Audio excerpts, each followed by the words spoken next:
but our view was the benefits that this is likely to lead to in terms of reducing impacts on education outweighed those negative areas. So overall, our assessment is combining the marginal but assessed benefit that JCVI made at an individual level, taking on board additionally the issues around education.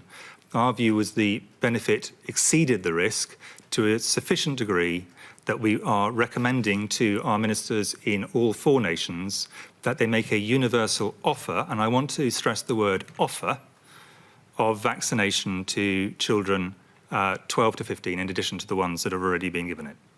So that is our current advice to ministers, and it is now with them to decide in each of the 4 nations how they wish to respond.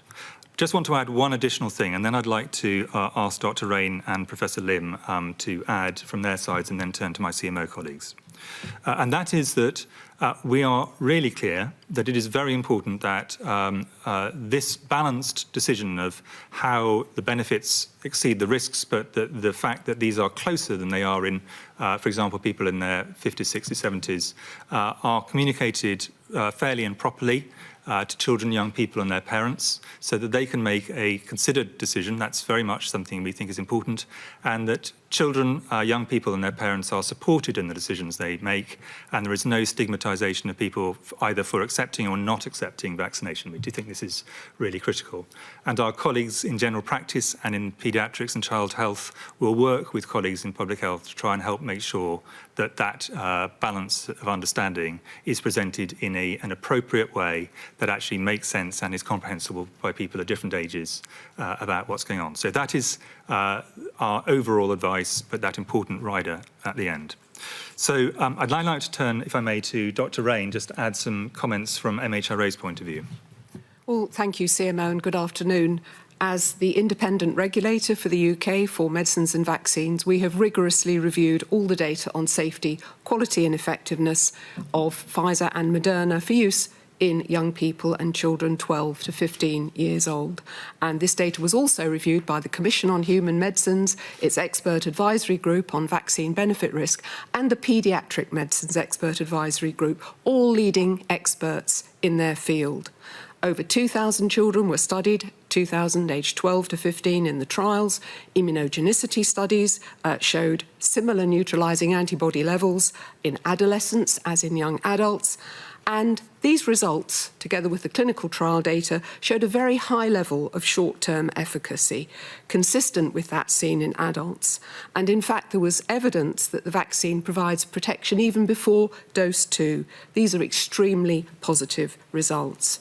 We've continued our job with ongoing proactive monitoring of safety, and I'd like to say a few words about suspected side effects. You will have seen our ADR report, which comes out every week with the latest data, but there has been a particular interest in reports of heart inflammation, myocarditis and pericarditis.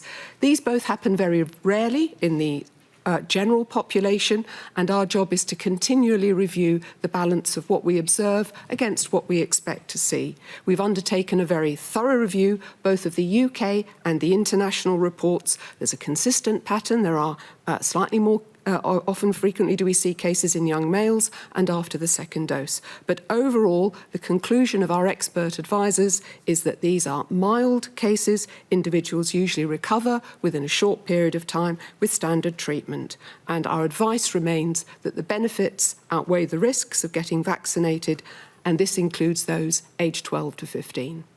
Thank you, CMO. Thank you, Dr. Rain. Professor Lim. Thank you, and thank you for this chance to explain where we're at. You will remember that it was not that long ago that we provided advice from JCVI regarding 12 to 15-year-olds, and in particular regarding 12 to 15-year-olds who don't have underlying health conditions that put them at risk.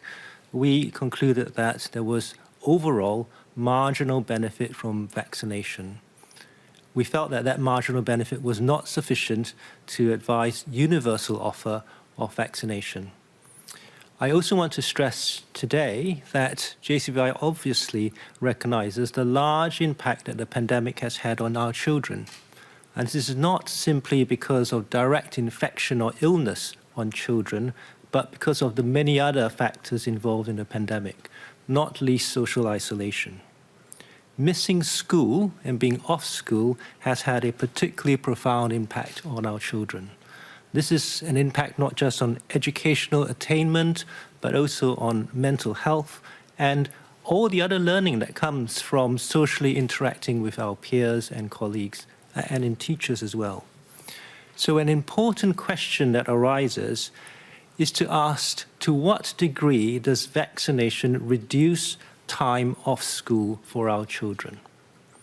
The answer to that question is influenced by many things, and it's particularly influenced by the policies around school isolation measures, school closures, and school infection control measures, just as examples. Those things are outside the remit of JCVI, but they are important.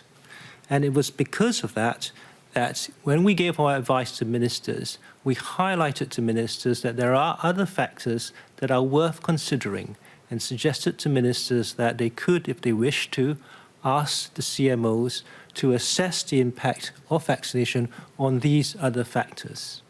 Therefore, today, the fact that the CMOs have done this assessment and this review is good news for everybody, because then the wider impacts of vaccination have been examined.